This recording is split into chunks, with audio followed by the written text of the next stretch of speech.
Ako je Miroljub izbacio prašak za pecivo i pekarski kvasac iz upotrebe i dalje koristi kiselu vodu koja po meni nije zdrava. Zašto ste izbacili pekarski, a koristite kiselu vodu koja nije zdrava? Pa prašak za pecivo i soda bikarbona nisu dobri za konzumiranje, to je hemija, a kisela voda nije dobra da se pije. Ali možda se koristi za podizanje testa.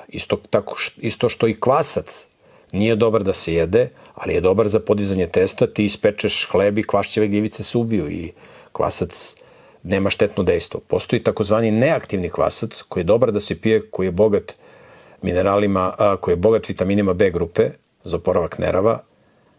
Taj kvasac, neaktivni pivski kvasac ili inaktivisani pivski kvasac može da se konzumira, ali za pripremu hleba mnogo je jednostavnije i brže i lakše da se koriste ljuspice psilijuma i zato sam izbacio kvasac, da ne bi čekao da se testo nadigne.